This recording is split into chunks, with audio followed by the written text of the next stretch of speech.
복사해서 매년 쓰시면은 만년으로 사용하실 수 있거든요. 제가 나눔하는 방법을 말씀드리면, 안녕하세요. 세인마입니다. 오늘은요, 계속 말씀드렸던 가계부를 나눔을 하려고 영상을 찍게 되었고요.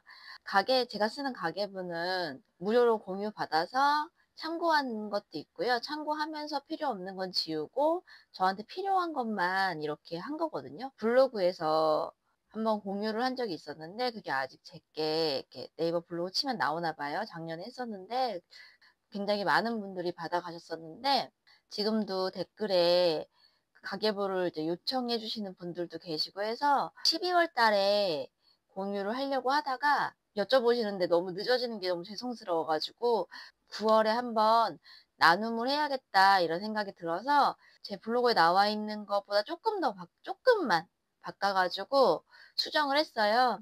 그래서 오늘 나눔을 하려고 해요. 나눔 받는 방법은 제가 제일 마지막에 알려드릴게요. 결혼한 지가 이제 12년 차, 13년 차 되고 있고, 가계부를 쓴 지도 이제 딱 그 정도 됐어요.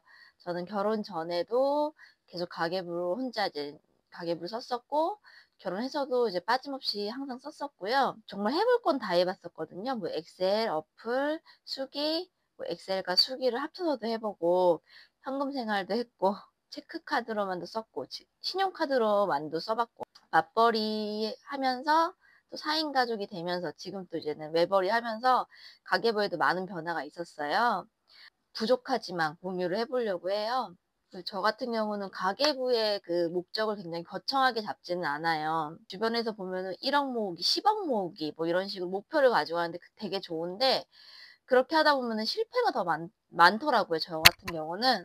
지금 같은 경우는 현금 생활을 하면서 매일매일 적고 있지만, 그게 아니더라도 일주일에 한 번씩, 뭐 주말에 몰아서 일주일치를 정리를 한다거나, 이런 식으로 해도 괜찮다고 생각을 해요. 만약에 현금을 쓴다면 영수증을 모았다가 정리를 해도 되고, 카드를 쓴다면은 카드 목록을 보고 정리를 한다던가, 그럼 일주일 동안, 아, 내가 이렇게 많이 썼구나를 생각하면서 다음엔, 아, 줄여야겠다는 생각이 들겠죠? 저는 가계부를 좀 편하게 만들자는 생각으로 그래프나 차트 이런 걸 하나도 안 넣었어요. 저한테는 쓸모없는 기능 중 하나였거든요. 그래서 그런 건 저는 다 뺐고요.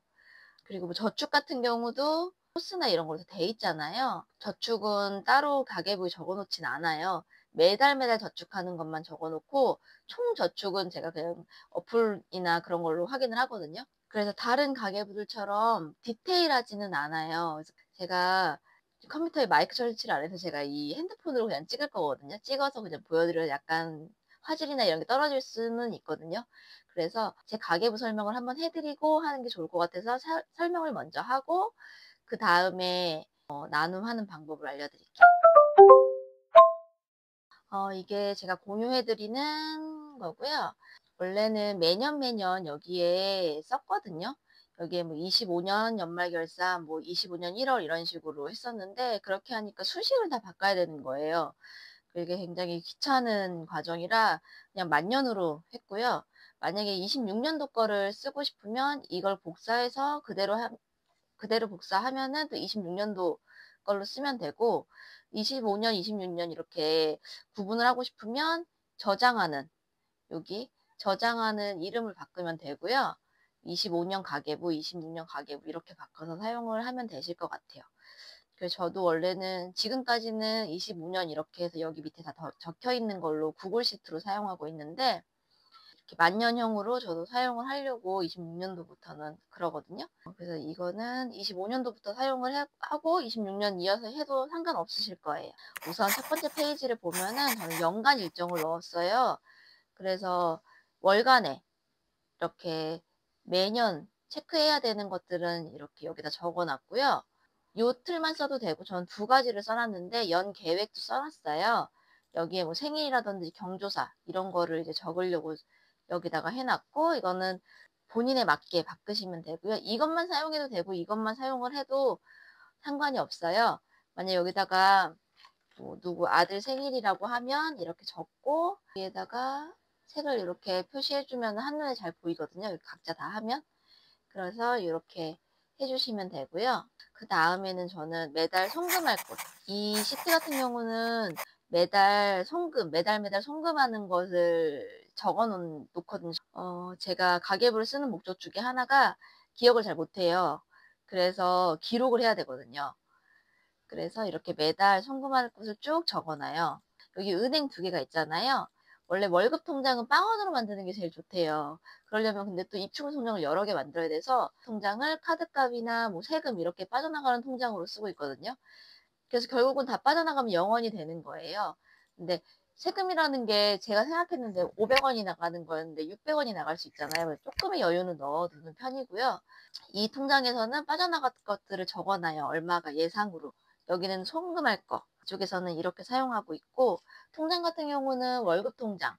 그리고 여긴 제가 원래 저는 적어놓지 않는데 나눔을 하면서 여기 적어놨거든요. 뭐 생활비 통장, 적금 통장, 비상금 통장 이런 식으로 여러 개를 구분해서 사용을 하시는 게 참 좋다고 하더라고요. 그래서 무조건 월급 통장은 빠져나가는 거, 고정으로 빠져나가는 것들을 몰아서 다 이렇게 해놓으면 편해요. 보험, 뭐 신용카드, 그다음에 뭐 집 대출, 뭐 이런 것들을 한 번에 한 통장에 다 빠져나가게끔 해놓으면 되고요. 신용카드를 사용하고 있잖아요. 이 탭 같은 경우는 카드별 정기 결제 세부 내역이라고 해서 카드를 사용하시는 분들만 사용하시면 돼요. 현금만 사용하시는 분은 이 탭이 굳이 필요가 없고요. 각자에 맞게 변경을 해주시면 돼요. 저는 이제 신용카드를 쓰는 이유는 아이들과 같이 놀이공원을 가거나 영화를 보거나 하는 일들이 많아져서 그런 게 아까워서 지금까지 계속 그냥 카드를 사용하고 있는데, 저 같은 경우는 미리 카드사별로 실적 금액까지 계산을 해서 정리를 해두는 편이에요. 이거는 예시로 제가 적어 놓은 거고요. 여기 보면은 이쪽은 뭐 신랑카드, 이쪽은 뭐 제 카드 이런 식으로 해서 두 개를 탭을 구분해 놓은 거고요. 여기에다가는 이제 신용카드인지 체크카드인지를 적고, 여기에 카드 이름, 그리고 어디로 빠져나가는지, 그 다음에 실적이 얼마 이상 돼야 실적을 할 수 있는지, 그리고 연회비는 몇 월 달에 나가는지 정도를 이 위에 적어 놓고요. 예시로 여기다가는 고정으로 빠져나가는 거를 적어놔요. 핸드폰비. 만약에 실적이 포함이 안 되면 실적 포함 안 됨이라고 써놓으면 좋고요. 그래서 금액 적고, 학원 같은 경우는 눈에 보여야지 편해서 색깔로 구분을 해주고 있고, 만약에 연회비 30만 원이 되었는데 안 될 수가 있잖아요. 그럴 경우 여기 생활비를 여기다 얼마까지 써야 된다는 걸 여기다가 딱 적어놔요. 그래서 이 총 비용이 30만 원이 될 수 있게 맞춰놓는 편이에요. 이제 핸드폰에다가는 뭐 신랑 국민카드 생활비 얼마까지 사용 이런 식으로 체크를 하거든요. 그래서 실적을 다 맞춰서 혜택을 받을 수 있게끔 저는 사용을 하고 있어요. 되게 귀찮아 보이지만 귀찮지 않아요. 한번 싹 적어 놓으면, 그리고서 어플에도 체크할 수 있잖아요. 그거를 매달 사용하면은 체크해 놓고 풀고 이런 식으로 계속 쓰면 되거든요. 이것도 필요하신 분만 사용하면 돼요. 필요가 없으면은 과감히 삭제 해주시면 되고요. 이제는 이거는 연말 결산인데요. 이 1월부터 12월까지에 제가 사용하면 이게 자동으로 들어가게끔 제가 수식을 다 해놨어요. 말 그대로 연말 결산용이고요. 저도 매달 보진 않고 그냥 자동으로 들어가기 때문에 가끔 궁금할 때만 들어가서 보고 있는 것 같아요. 연말 결산은 제가 따로 적지 않고 매달 시트에다가만 잘 적어놓으면 자동으로 들어가게끔 수식을 정해놔서 따로 만질 건 없어요. 원래는 뭐 평균 뭐 그런 것까지 다 했었는데 저는 그런 걸 보지 않아서 다 지웠고 매달 합산만 이렇게 적어놨어요. 그리고 저축 같은 경우도 저는 이제 아까 말씀드렸던 것처럼 어플에 보면은 확인이 돼서 그거는 따로 안 했고, 만약에 궁금하시면 그냥 수식을 안 넣더라도 그냥 이다가 뭐 통장 해갖고 저축해서 하나 만드셔도 될 것 같아요.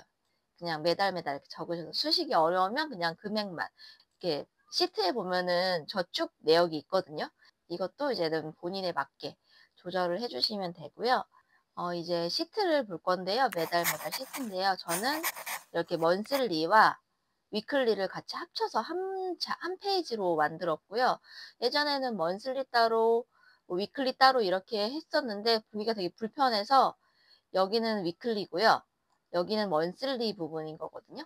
우선은 여기 위클리를 먼저 보면은 매주 지출의 금액을 보려고 첫째 주, 둘째 주, 셋째 주, 넷째 주, 다섯째 주 이렇게 주 단위로 나눴어요. 날짜는 뺐어요. 제가 날짜를 뺀 이유는 거의 뭐 일주일에 만약에 한 번을 정리한다고 해도 카드 내역이나 영수증을 보면은 되기 때문에 날짜는 따로 적지 않았어요.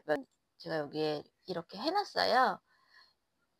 총 하나, 둘, 셋, 넷, 다, 여, 7개로 이렇게 저는 잡비는 사용하진 않는데, 혹시 이제는 그 외에 기타 비용이 있을 수 있어가지고, 이거는 탭을 만들어 놨고요. 식비, 외식, 생활, 의료, 꾸밈, 주유, 잡비. 이렇게 만들어 놨어요. 뭐 식비, 뭐 200원 이렇게 했을 때, 이렇게 하면 여기 자동으로 바로 들어가요. 이게 총 이 한 달의 생활비를 나오는 거거든요. 그래서 한 번에 나오고 이것 또한 여기 연말결산 들어가면은 이렇게 식비에 나오고 이렇게 총생활비에 이렇게 식비에 쭉 나오거든요. 월 합산이. 그리고 연 합산도 나오고요. 제가 칸을 좀 넉넉하게 해놨어요. 그래서 수식이 걸려 있는 거라 이걸 막 수정을 하거나 하면 이렇게 이것 다 자동으로 들어가게 연말결산에 해놔서 고치면은 아마 연말결산이 틀어지게 될 거예요. 칸이 부족하면은 뭐 셀이 늘리거나 하는 것보다 같은 항목끼리 합치는 게 더 편하실 거예요. 한번 틀어주면 이게 그냥 복잡해지거든요. 그리고 저 같은 경우는 늘지는 않아요. 그렇게까지 쓰지 않기 때문에 항상 남거든요. 그래서 넉넉하게 칸을 이렇게 잡아서 했고요. 이제 건드리지 않고 그냥 그대로 하시는 거를 추천을 드릴게요. 여기는 고정지출이에요. 그래서 여기도 저한테 맞게 주거비 칸 있고 정기 결제, 그다음에 보험이나 상조, 교육, 용돈, 모임비 이렇게 칸을 만들어 놨고요. 이것도 똑같이 연말 결산에 그대로 들어가게 돼 있어요. 그래서 고정 지출은 제가 여기 안 적었는데 거의 바뀌는 일이 많지 않잖아요. 그래서 이거 같은 경우는 한번 적어 놓고 복사해서 여기다가 그대로 또 붙여 넣고 이렇게 사용하시면 되고요. 금액이 조금 바뀌면 그 부분만 수정하시면 될 것 같아요. 그리고 이거 같은 경우에 모임비는 모임 비율 부분의 금액을 여기에 한 번에 볼 수 있게 제가 만들어 놨고, 여기는 총 금액, 고정지출의 총 금액이 볼 수 있게 이렇게 해놨어요. 주거비도 이 두 개 셀을 합친 거 해놨고요. 또 저한테 맞게 해놓은 거라 칸이 부족할 수 있어요. 근데 이거 같은 경우 칸을 늘리기보다는 합치는 거나 좀 그렇게 하시는 게 좋을 것 같아요. 아니면 만약에 뭐 엑셀 하실 줄 알면 고쳐도 상관은 없어요. 경기 결제에 뭐 통신비, 관리비 이런 거 같은 경우는 주거비에 넣고 통신비 이런 건 정기 결제 이런 식으로 제가 나눴고요. 이것도 본인에 맞게 이렇게 바꾸시면 돼요. 그리고 여기 위에 보면은 비정기 지출이 있잖아요. 이 생활비에서 말고 제가 모아놓은 통장이나 이런 데서 나갈 수 있는 돈들이 있잖아요.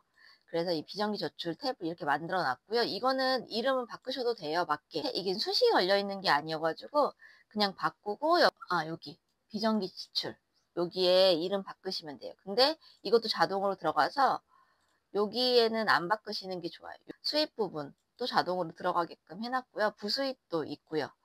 그 다음에 저축 같은 경우도 저한테 맞게 적어놨는데 요거는 이제 바꾸시면 수식 걸려 있는 거 아니니까 그냥 바꾸시면 되고요. 비정기 지출에 목록이 이렇게 있지만 뭐 명절 생일 이렇게 낄 수 있잖아요. 그래서 그거는 상세 내역이라고 해서 제가 보기 위해서 그냥 쭉 적는 목록. 부수입도 총 금액은 여기 있지만 목록 이렇게 해놨고요. 여기다 금액을 적는데 합계하고 싶으면은 수식 걸어주시면 돼요. 이 정도고 여기 위에 보면은 총 지출, 저축을 포함하지 않은 지출 금액, 그 다음에 여기는 수입, 그리고 저축을 포함한 지출 금액 이렇게 저는 두 개로 나눴어요.